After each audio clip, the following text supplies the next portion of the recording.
Minister. Thank you, Madam Deputy Speaker. And I want to start by genuinely thanking the Shadow Minister for the cooperation that she's pledged as we seek to improve the outcomes for people with cancer. This isn't a party political issue. We all want people to be diagnosed more quickly and to be put on the effective treatment pathways as quickly as possible, and we want people to have better outcomes.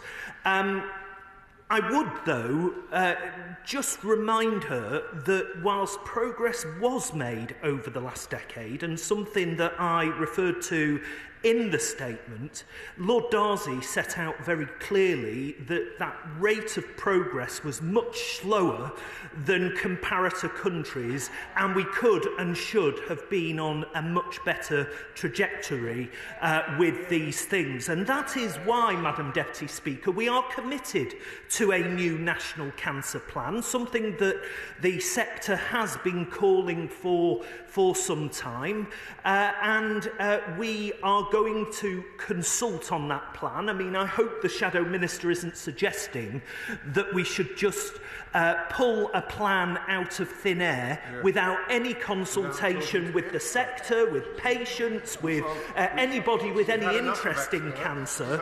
And of course, things have changed over recent years.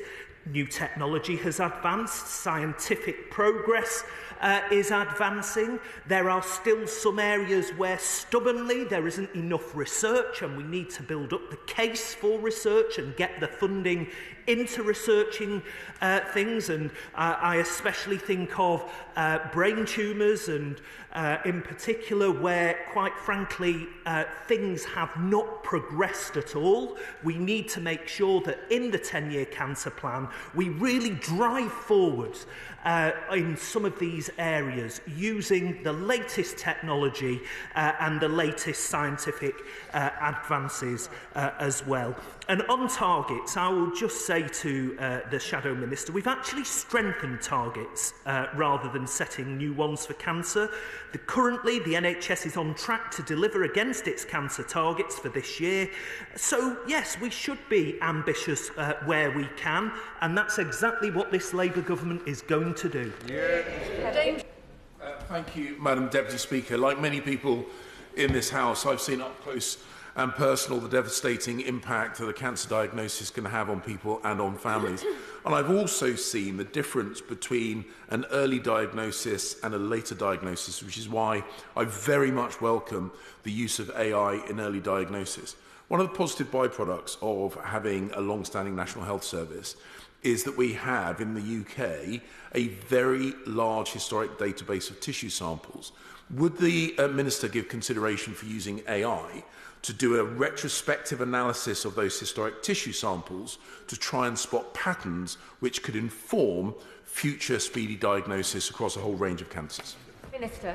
I thank the right honourable gentleman for that suggestion, and I'll ask my officials to look into that, because I am very keen that we maximise the latest advances in technology, in genomics, in life sciences and in research to make sure we identify people who are at risk of cancer, preferably before they develop cancer, so that we can get them on appropriate treatments where necessary, so they avoid the pain and the misery that cancer can bring.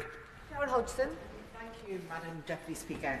On this World Cancer Day, can my honourable friend, the Public Health Minister, tell me what efforts he is making to raise awareness of the signs and symptoms of ovarian cancer, such as a bloated tummy, lack of appetite or feeling full, tummy pain or needing to pee more often, in order to increase the life-saving early diagnosis? Minister. I'm very grateful to my honourable friend and for all the work that she has done on ovarian cancer since becoming an MP. She knows, the rest of the House might not know, that I lost my mum to ovarian cancer. I was 19 when my mum died. She was only 50, my age today. She was a late diagnosis. They basically opened her up to perform a hysterectomy. It had spread all the way through her body. They sewed her back up and she died at the end of a hospital ward 2 days later in pain and agony. having awareness of those symptoms is so important. My mum was fobbed off by her GP because she worked in a shop. She lifted boxes, so she had bad back, she bloated and so on, and he said it was down to her work rather than erring on the side of caution and getting her checked out. We need to make sure that women today are heard by their GPs, but more importantly, we err on the side of caution and we get people on treatment. Thank you, Madam Deputy Speaker. One of my earliest memories was being in a hospital room as my grandfather was dying with cancer. 10 days ago, I was in the same hospital as my father died with the same cancer. 50 years in between, almost to the week, but no significant change in prognosis.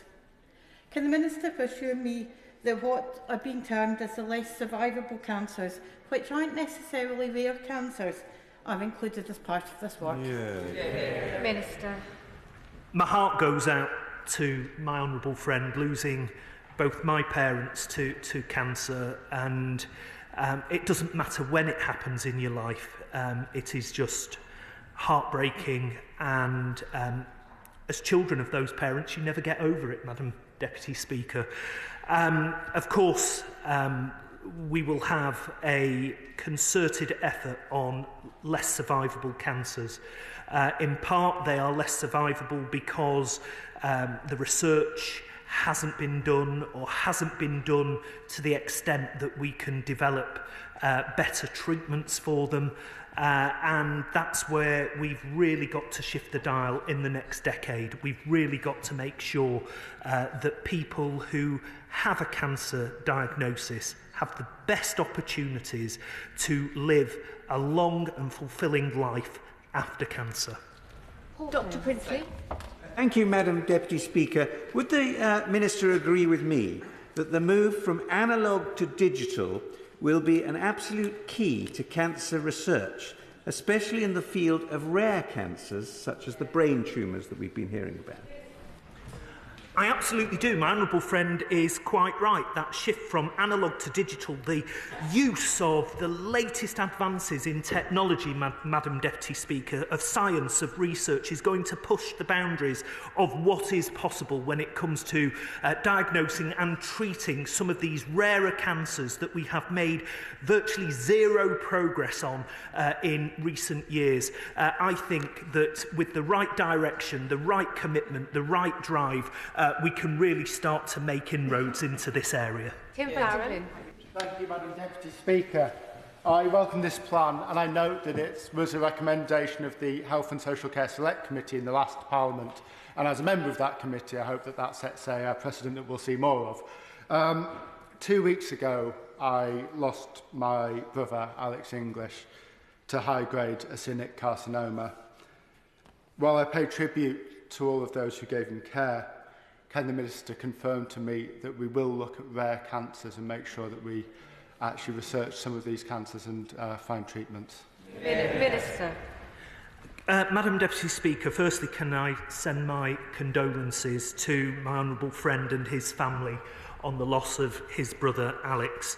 Of course, rarer cancers are important. They are a crucial part of what will be the National Cancer Plan.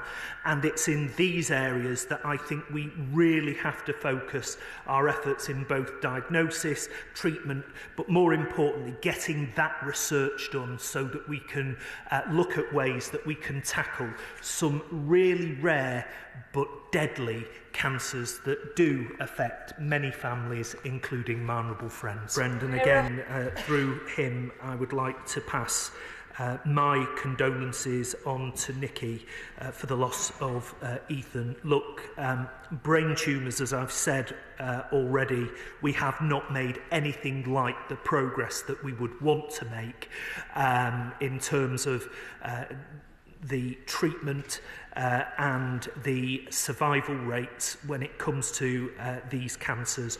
They will form an integral part of our National Cancer Plan, and we will utilise all the latest advances in technology and science to try and get those better outcomes we so desperately want.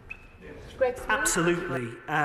In terms of the advances in technology and innovation. I mean, things are moving so quickly in these areas. It's really quite remarkable, Madam Deputy Speaker, that science fiction is becoming science fact here and now.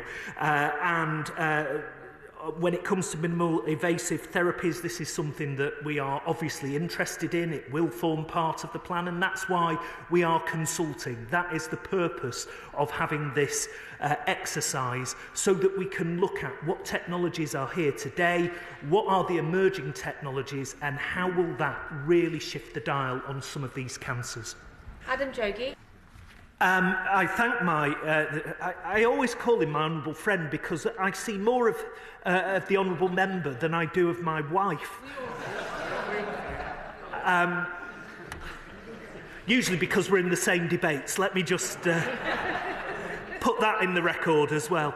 The honourable gentleman makes a really important point about research, and it's one that is going to be a crucial aspect of the National Cancer Plan going forwards, because look, the advances in technology, the advances in science, the advances in pharmaceuticals don't happen by accident. They happen because we fund the research to get to that point. And we need to do much better when it comes to researching, particularly some of the rarer and less survivable cancers. We need to make sure that those scientists, those charities have access to the funds that are available so that they get the research that we need. In respect of where these 30 sites are, that's currently above my pay grade. There is a criteria, but that's something that I will take back to my officials and see what we can do. Mr Vince. Name dropping by the honourable gentleman. If only I had such famous constituents, although Burnage was once the home to the Gallagher brothers and Denton was the home to Mick Hucknall, although I don't think any of them live there anymore. But my honourable friend makes a really important point. Women in particular have to be taken seriously by their GPs. Look, with some of these cancers, the symptoms could be a multitude of different things, but I would sooner, knowing from bitter experience with my mum, I would sooner GPs err on the side of caution, get people diagnosed, and, you know, if that diagnosis is that it is not cancer, what a wonderful diagnosis that is. But if it is cancer, we get them on the treatment pathway sooner rather than later. Final question, Bayo Alaba. Yeah. Thank you, Madam Deputy Speaker. May I also commend the Minister on the great announcement today. It's welcome and it's needed. The Minister has often spoken about the importance of shifting from sickness to prevention, from hospital to community, and from